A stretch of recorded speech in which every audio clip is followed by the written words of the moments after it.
This is the story of two serial killers. One of them, Dr. Harold Shipman, killed hundreds of people before he was caught. Dr. Shipman was present immediately prior to death and administered an injection and was there at the time of death. But lessons learnt investigating Shipman meant the second killer, nurse Colin Norris, was stopped in his tracks. You were also injecting a patient with insulin. No, I wasn't. You're sitting there saying, you suspect, you presume, you blah, blah, blah. Both men preyed on people they'd been trusted to look after. But what was it that drove them to kill? I'm convinced that if Colin Norris hadn't have been stopped in his tracks, then he would have developed into being a serial killer of immense proportions, because I'm convinced he enjoyed killing people.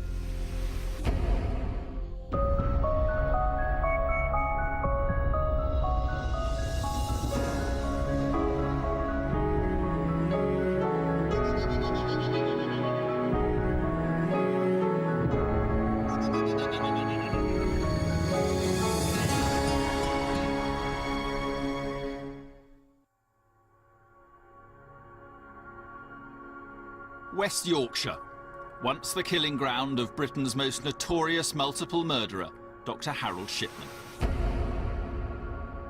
In 2002, police discovered they had another serial killer on their hands. Once again, he belonged to the medical profession, and once again the victims were elderly patients. Leeds General Infirmary, part of the biggest teaching hospital in Europe, was where they met their deaths. Ward 36 is a general orthopaedic ward. Every year, hundreds of people are treated here for broken bones. 86-year-old Ethel Hall was a typical patient. She was a hard-working family person that had a shop, milk round, so she was well known within the village and the community. People used to say she was quiet, but when somebody upset her, they knew they had done. At the time of her admission, Ethel was living at home with her husband, John. They'd been married over 50 years. They married shortly after my dad came out of the army after the Second World War. And from there, they've lived locally ever since.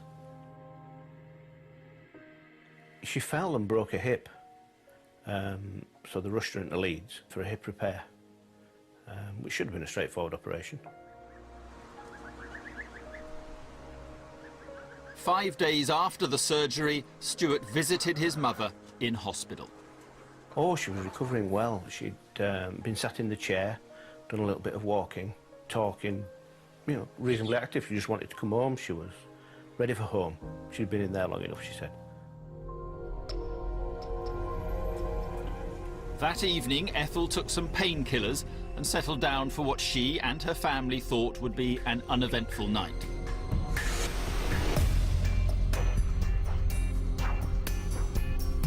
Nursing staff checked on her several times over the next few hours and found no signs that anything was wrong. But then, at around 5 a.m, they heard her coughing. 2 nurses and a care assistant went to her bedside. She was like struggling to breathe because there was a choking sound and she was unresponsive really. We sat her up because she was kind of slumped in the bed a bit. Usually if someone's struggling to breathe, you'd sit them up. The care assistant got the suction, which is something you'd use if someone has like saliva in the mouth. You'd suction them to get rid of it to help with the airway. And we did our observations with a blood pressure machine. We administered oxygen and I went and called the doctor then.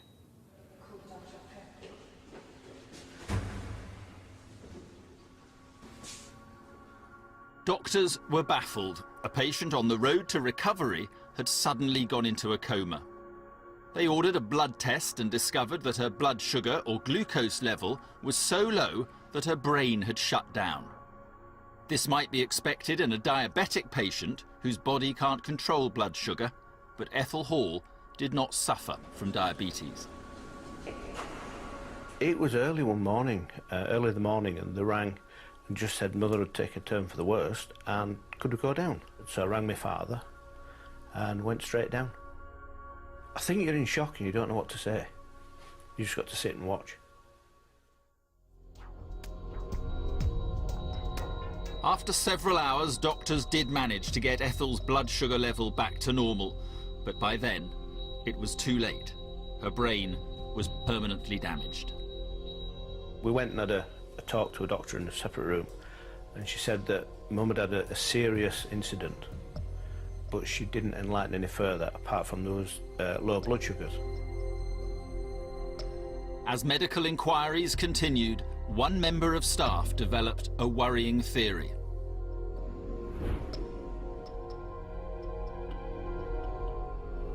I wonder whether she could somehow have been given an injection of insulin to cause the low blood sugar. It wasn't necessarily malicious. Patients are sometimes given the wrong medication, somebody else's medication. I mean, we just didn't know.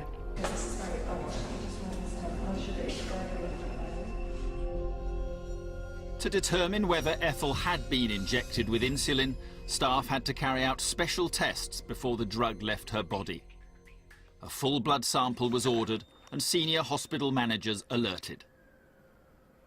If too much insulin had been injected, either that would have been done as an accident or would have been done as a purposeful act. So in either of those would be a very serious matter.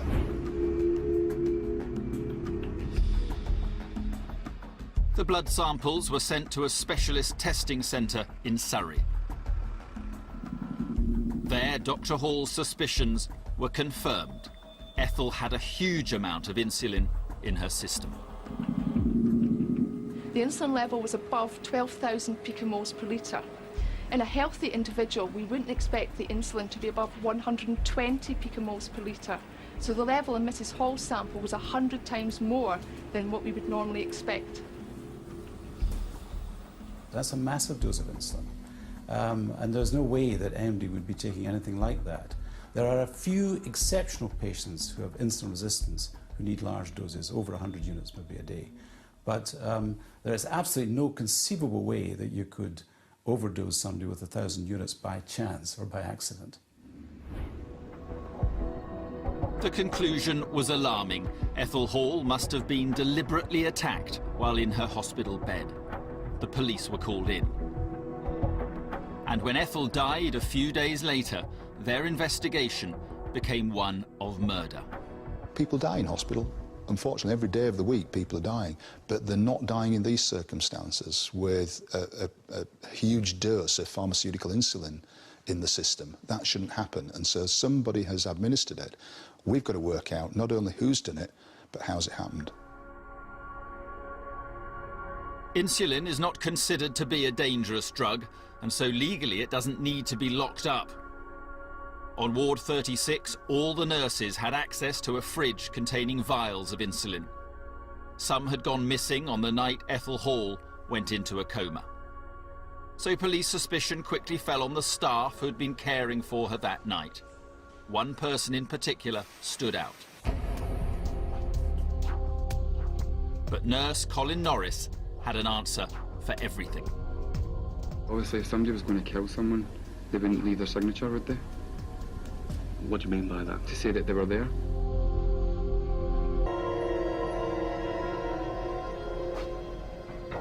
Murders are rare on hospital wards, but that's what police were investigating at Leeds General Infirmary in December 2002. 86-year-old patient Ethel Hall had been given a lethal dose of insulin, most probably by a member of the nursing staff. I was very shocked to find out it was an intentional injection or an intentional attack on my mother. You don't expect that in hospital. Suspicion fell on those working on Ward 36 the night Ethel Hall fell into a coma. The great majority of our staff, the overwhelming majority of our staff, come to work in order to care for patients in one way or another. So to know that there's a possibility that a colleague has behaved in this way is devastating. But for Chief Superintendent Chris Gregg, a detective with 30 years' experience, it was easier to believe. I was aware that, there are at times criminals at work in every profession, not least the trusted world of the medical and nursing professions. Chris Gregg's team quickly established that Ethel Hall's death was part of a pattern. In the previous 6 months, 2 other patients, Doris Ludlam and Bridget Burke, had also died unexpectedly after developing similar symptoms. But as both were elderly and suffering from a number of illnesses, neither death had caused suspicions at the time. The hospital staff seemed to remember another couple of cases which had been not dissimilar to this. And so from the very start of the investigation, we thought we might not be dealing with an isolated incident here. There could be something serious and sinister happening.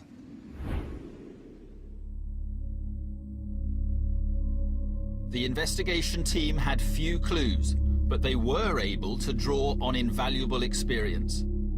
Just 18 months earlier, they'd conducted a detailed inquiry into the background of Britain's most notorious serial killer, Dr. Harold Shipman. On the 30th of April 2001, Detective Chief Superintendent Chris Gregg had ordered Shipman to be brought from prison. He'd already been convicted of murdering 15 patients, but was suspected of killing hundreds more. The police wanted to know exactly how many. Right, this interview is being tape recorded. It may be given in evidence if your case is brought to trial. This is the custody area at Halifax Police Station. This is where Harold Shipman was brought from prison the morning that we interviewed him. Shipman's victims were all elderly, all injected with lethal doses of morphine. He killed the majority of them during his 20 years as a family doctor in Hyde, near Manchester. But it was as a young GP in Todmorden, West Yorkshire, that he'd first developed a taste for murder. We wanted to bring Shipman here to Halifax, back into the patch where we suspected he started his killing spree. We needed to take him back in his memory to try and open him up, to get him talking about what happened here 25 years before. The date is the 30th of April 2001 and the time is 16 minutes past 3 o'clock. We're in an interview room at Halifax Police Station. Shipman was already serving a full life sentence. Nothing would be added by any new charges. But the police wanted to learn lessons from the past in case another figure like Shipman emerged in the future. We know that Shipman certified 22 deaths in Todmorden, and from the work that we've done, we know that he was present or thereabouts of being present at 9 of those patients' deaths when they died. Now, that works out around 40% of occasions when he was present. Comparing that with 1% of the occasions when we know that GPs ordinarily are present at patients' deaths in their own home, it's a massive difference. And in my book, that's too much of a coincidence. But if the police were hoping Shipman would open up, they were about to be disappointed. He turned his back on his past and the detectives. Can you please state your name and date of birth? I understand from your legal representative that no replies are going to be given to any questions throughout the course of this interview and any other future interviews. Only one psychiatrist has formally assessed Harold Shipman. Dr. Richard Badcock has a unique insight into why he behaved so bizarrely. It's an extreme way of trying to maintain control of a situation, but also control of yourself, isn't it? And if you haven't got any depth to your ways of dealing with things, you know, if you've lost your depth of coping, then these things, you know, appear instinctive, and they may be primitive, but they're very effective. Shipman was saying nothing, but after examining medical records and death certificates, detectives knew exactly who he had treated and if he'd been there when they died. Just to try and jog your memory, Dr. Shipman, I have here a photograph of Lily Crossley, if you'd like to look at that. just for the benefit of the tape, Dr. Shipman's eyes are closed and he didn't look at the photograph at all. Can you remember Lily Crossley at all?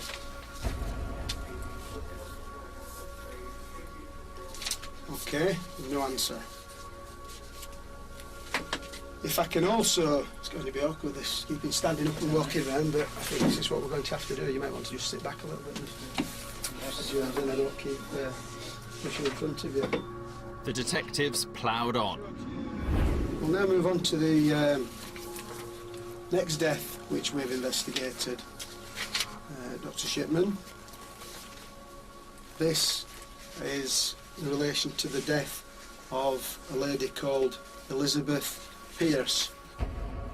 Again, Shipman refused to look at the image of a woman he had probably murdered. That's Elizabeth Pierce. The three ladies there, it's the elderly lady dressed in black. For the benefit of the tape, Dr. Shipman's eyes are closed and he did not look at. Shipman refused to cooperate throughout. The detectives stuck with it, but he could barely disguise his boredom. Would you want to make any comment, Doctor? There's no comment.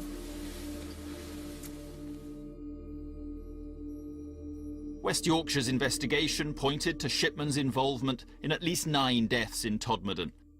Although he admitted nothing, analysis of the medical records, death certificates and cremation papers provided substantial evidence.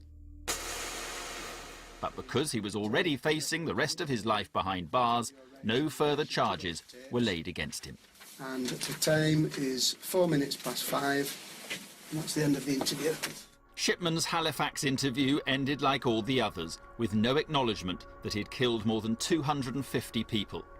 Just a year later, he was to take his own life. But although he had admitted nothing, the police had gained one advantage. West Yorkshire's inquiry, with its reliance on the detailed analysis of old medical records, had broken new ground. If someone else in a position of trust began killing patients, the police could now always draw on the experience of investigating Britain's most notorious serial killer to stop it.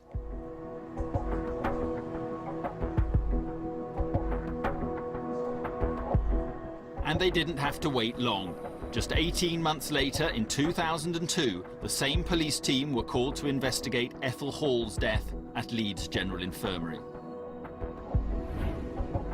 First, they looked at the staff who had been on duty on Ward 36 on the night the elderly patient collapsed. And their suspicions soon fell on a 26-year-old who had qualified as a male nurse less than 18 months earlier.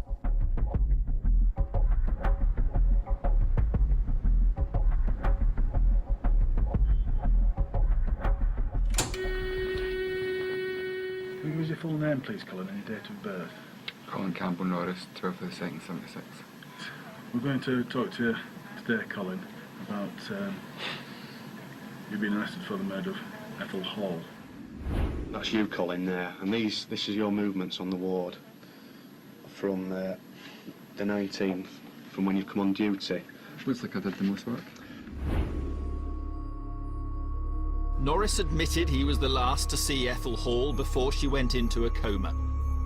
He also admitted being the last person to go into the fridge where the insulin was kept. I've been on the scene all night because I've been at work since 9:15 the previous night. Absolutely, but we've got you there. You, Colin, are the only person from records and on your own admission that are there at 4:30, half an hour before. But Norris was confident that these facts alone proved nothing. Obviously, if somebody was going to kill someone, they wouldn't leave their signature, would they? What do you mean by that? To say that they were there. I was doing my job. You were doing your job? Yeah. But at the same time, you were also injecting a patient with insulin. No, I wasn't. You're sitting there saying, you suspect, you presume, you blah, blah, blah. Colin Norris grew up in Glasgow with his mother and stepfather and had worked as a travel agent after leaving college. But he told police he'd always wanted to be a nurse, so after a few years, he decided to retrain. Just being able to make a difference in people's lives. I know it sounds really silly, No, but it doesn't. you need to be a certain type of person to do it.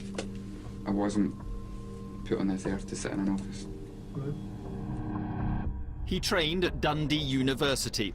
His academic record was average, but his clashes with his tutor were memorable.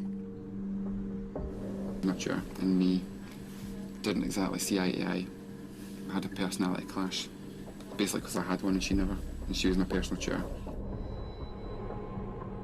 After qualifying as a nurse, Colin Norris successfully applied for a job in Leeds. He liked the city, but as in Dundee, falling out with authority figures became a habit. Even with more experienced staff and colleagues, he always felt he was the one who was right. Nobody could tell him anything.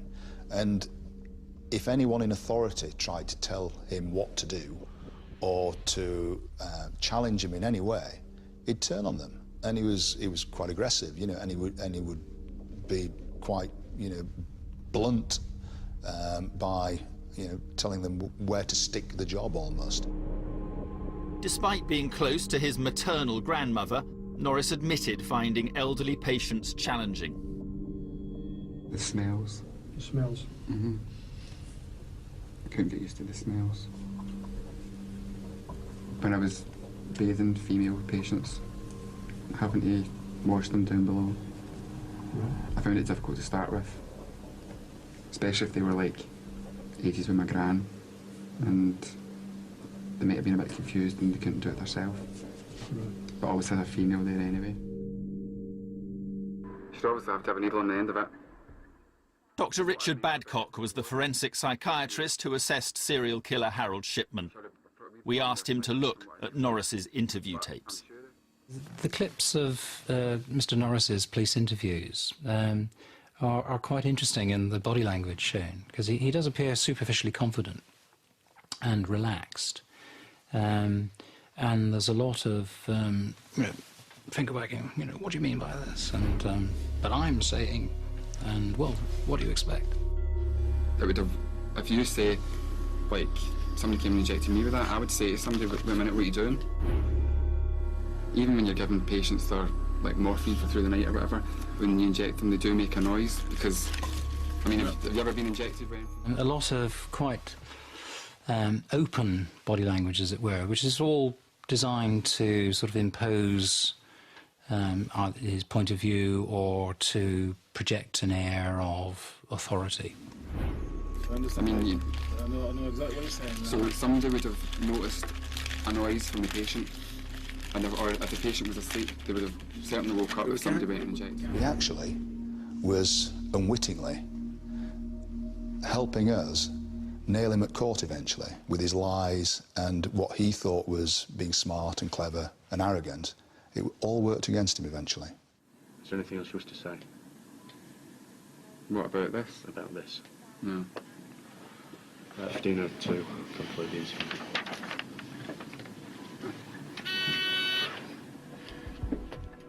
By now, police knew that 2 other elderly women had died on Ward 36 after suddenly collapsing like Ethel Hall. And there was one common factor in all 3 cases. The nurse who'd cared for each of them and was there in the couple of hours before each of them had become catastrophically ill was Colin Norris.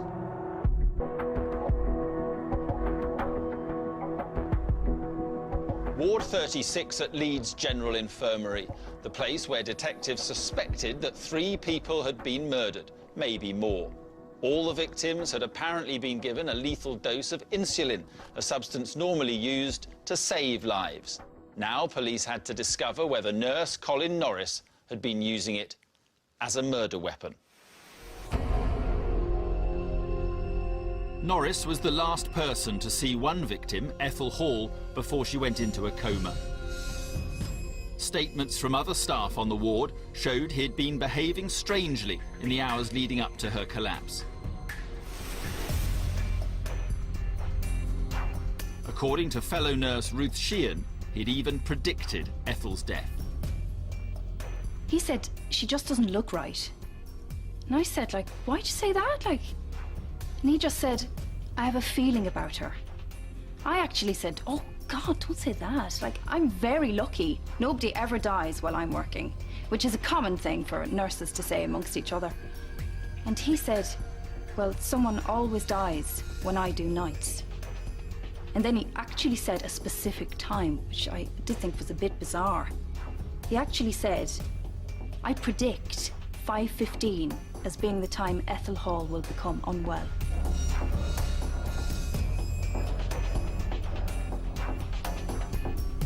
Immediately after Ethel's collapse, he made another strange comment. He was at her side. He was like facing me. The patient was there in between us. He was there, I was here. He tapped his watch and he said, I think his words were, I told you. There was a clock on the wall behind him. I could see the time there. It was 5 a.m. Okay, can you remember making that comment? I mean, yeah, because it's just like, when you're doing, I suppose you just get it in your job as well, you sort of obtain a black sense of humour. And it was probably said in a joking manner. If you knew me outside of this room, then you would know that I do have quite a dry sense of humour. OK, you've got a dry sense of humour, but you've predicted 5:15. Yeah, but I'm not Mystic Meg. I didn't know something was going to happen exactly, did I? I think he was cocky. I think he was overconfident. He was showing off, predicting earlier on in the evening that a patient was going to go off, in his words, so accurately. Helped us with the presentation of the case to say this wasn't just a spontaneous incident where a criminal nurse at work had, for whatever reason, spontaneously decided to kill someone. He'd actually premeditated this hours before, that for whatever reason he was going to kill Ethel Hall with a massive overdose of insulin. And this was his undoing. Well, I don't think for one moment he wanted to get caught. I think he just couldn't resist demonstrating a sense of superior knowledge. I don't think he thought it through. I mean, he was being careless, but I don't think he was being careless by intent. I think he just didn't think about it. No, Colin. No. We've got prescriptions saying that... I'm getting fed up with Colin, this. No, right. 3:15 in the morning. The answer is don't answer any more questions. Simply say no reply. Police suspected Norris had injected at least 2 other elderly patients with lethal doses of insulin. But his consistent denials and lack of witnesses who'd seen him do it meant he was released on bail. Detectives then delved further into his background. They began examining every death on the 2 hospital wards where Norris had worked. Records revealed there were 72 deaths on the 2 wards during the relevant time periods. We had to look at whether those 72 were suspicious or not, so we put in place a panel within the Trust of medical experts who looked through the various notes.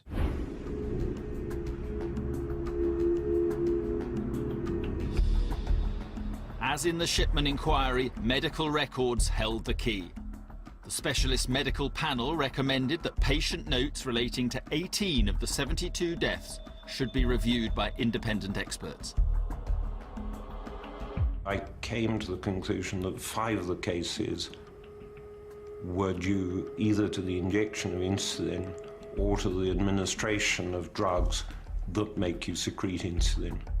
The police had exactly the same advice from the other 2 experts who looked through the files independently, and I think that gave the police confidence.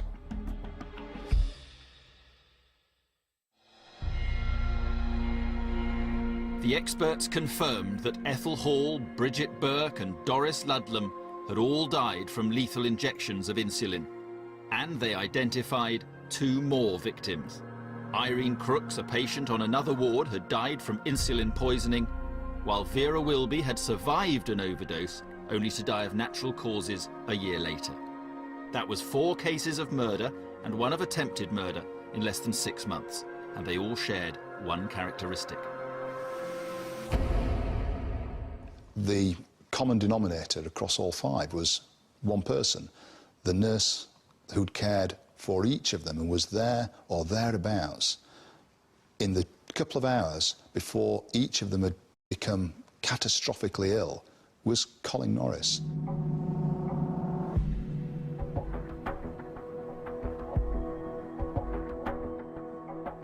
But the police had to prove this was more than just coincidence. Over the next 2 years, they compiled more expert evidence.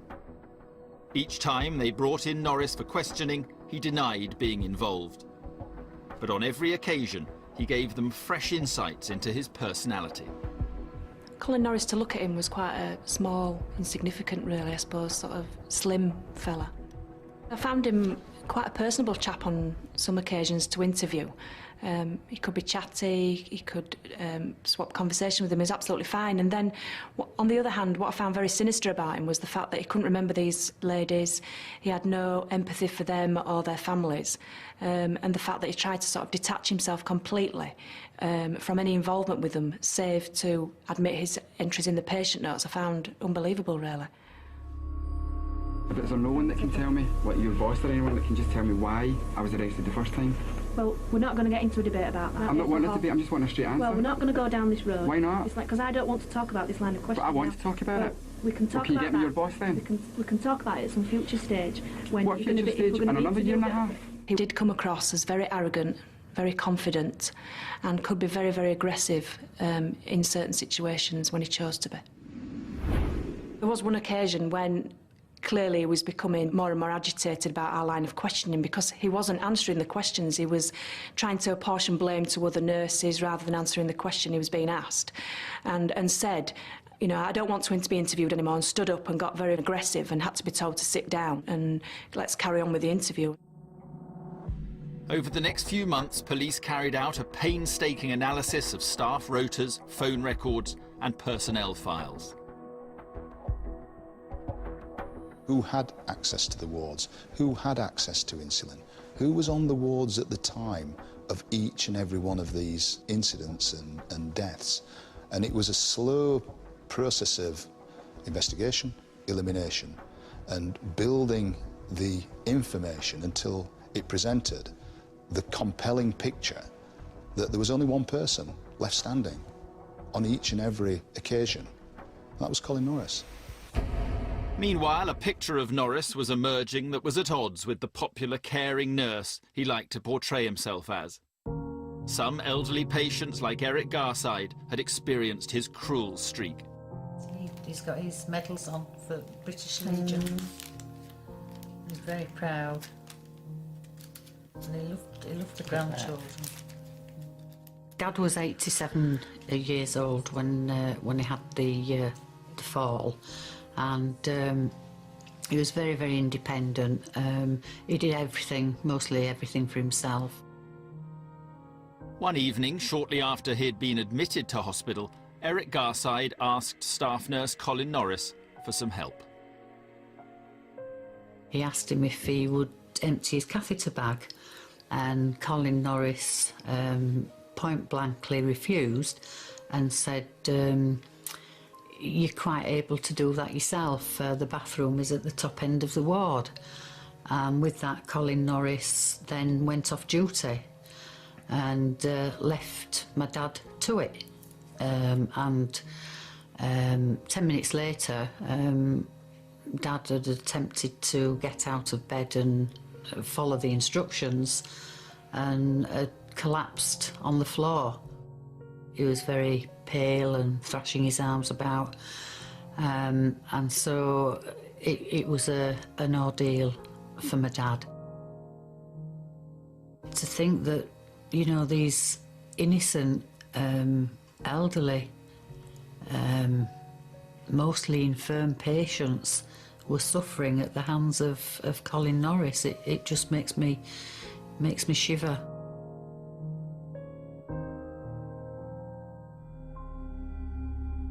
Other elderly patients also described how Norris had treated them in an offhand and callous manner. Evidence of his apparent dislike of old people and his presence when each of the 5 victims was injected with insulin led police to interview him again. But his denials continued. So the fact that I'm a nurse and I was in a hospital and someone died, that's the only thing that you've got? When he kept telling me, is that all you've got? I kept saying to him, well, It's very, very damning that you are the only person on every occasion that's there within 2 hours. The suggestion that someone had come onto the ward during the night shift and gone onto a bay, injected a lady and snuck off there without anybody realising was just nonsense. It would mean that someone would be having to follow him round on each of these shifts to conduct these murders. He had this arrogance and confidence that almost, you could see it at every turn. It wasn't a case of him more or less saying, I haven't done this. It was more a case of him saying, you will never prove this. Well, I'm not going to admit to anything that I've not done, and I never murdered anybody, didn't inject anybody with anything. And I don't think your facts are good enough, I'm sorry.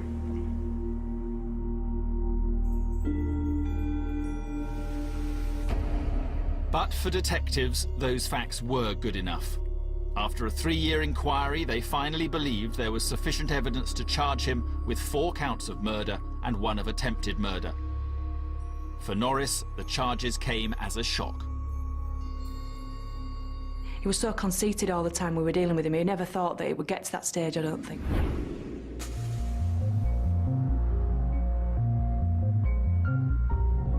Norris went on trial at Newcastle Crown Court in October 2007.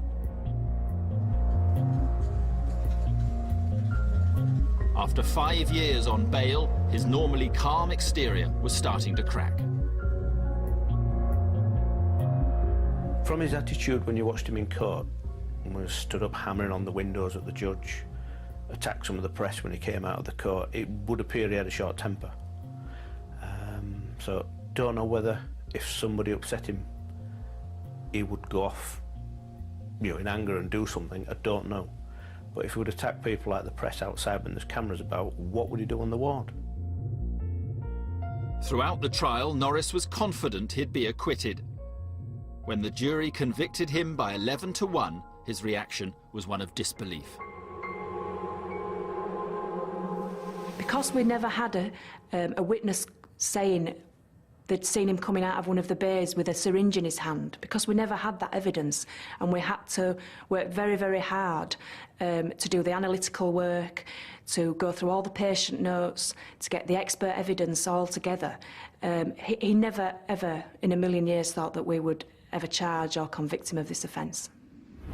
He thought, they haven't got that hard smoking gun piece of evidence that they need to convict me of these murders. What he didn't realise was that the evidence that was building in a circumstantial, compelling way that actually led to one conclusion and one conclusion only, that he had done it.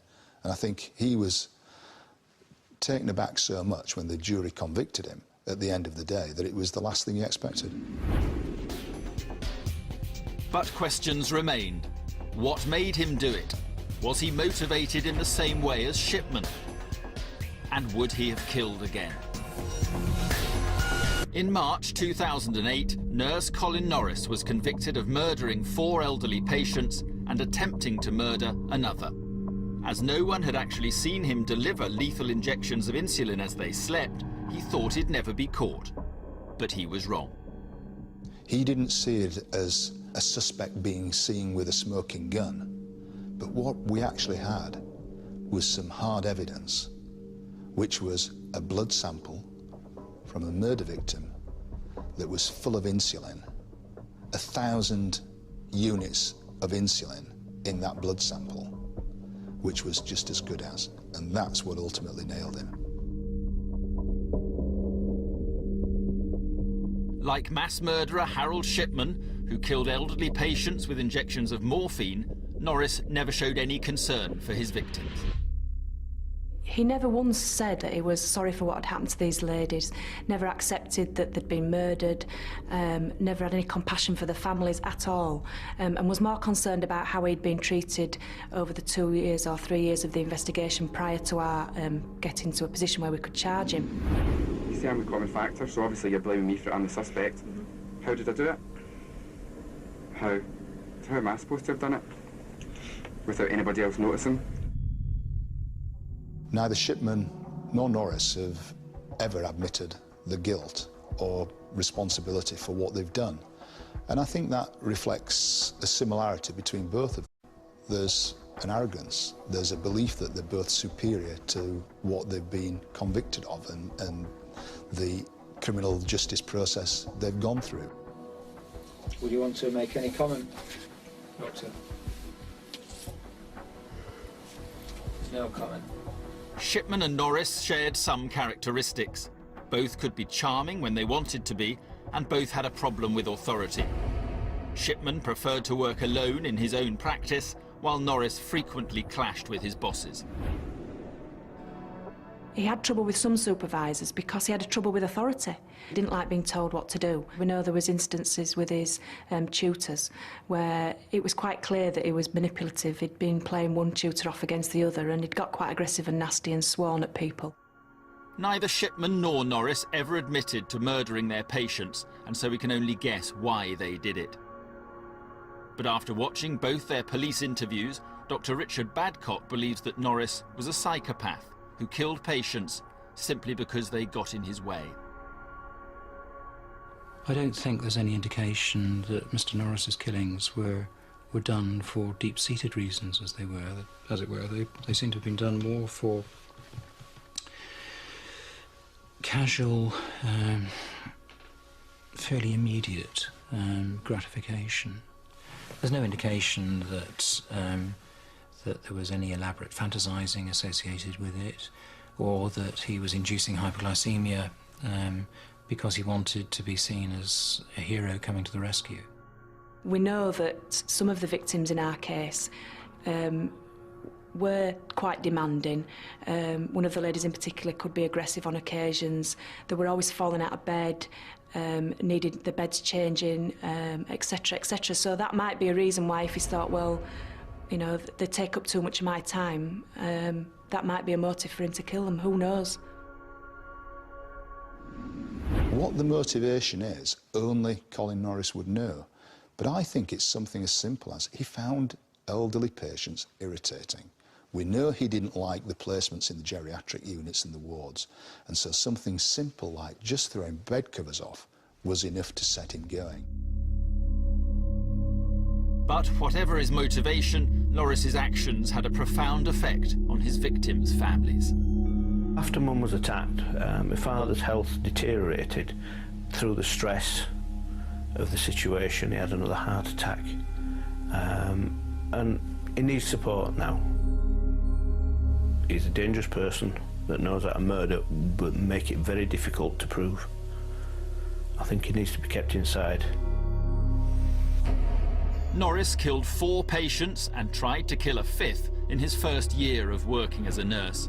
If he'd continued at that rate throughout his career, he could have been as big a serial killer as Harold Shipman. I'm convinced that if Colin Norris hadn't have been stopped in his tracks, then he would have developed into being a serial killer of immense proportions. Within 6 months, he'd killed 4 and attempted to kill another elderly patient. He was becoming so confident and skilled in his own mind, in his killing craft, that he thought he could kill with impunity, and he was doing. He was killing in an environment where he was confident, he had the opportunity, he was dealing with vulnerable elderly patients who were confused. And he was using all these things to do what he enjoyed doing, because I'm convinced he enjoyed killing people. I think it's likely that Mr. Norris would have gone on killing. I don't know how many further deaths there would have actually been, because his approach to it was sort of casual. Because the patients were annoying him, or because he was feeling irritated, or he felt they were impinging on his life in an unfair way. To secure a conviction against Colin Norris, tens of thousands of documents had to be examined. Only when the information they contained was systematically analysed did police uncover the evidence they needed. That work stopped Norris when the number of his victims was still in single figures, unlike the scores attacked by Harold Shipman. But when people place their lives in the hands of medical professionals, can we ever really prevent a rogue doctor or nurse hurting those they're supposed to be caring for?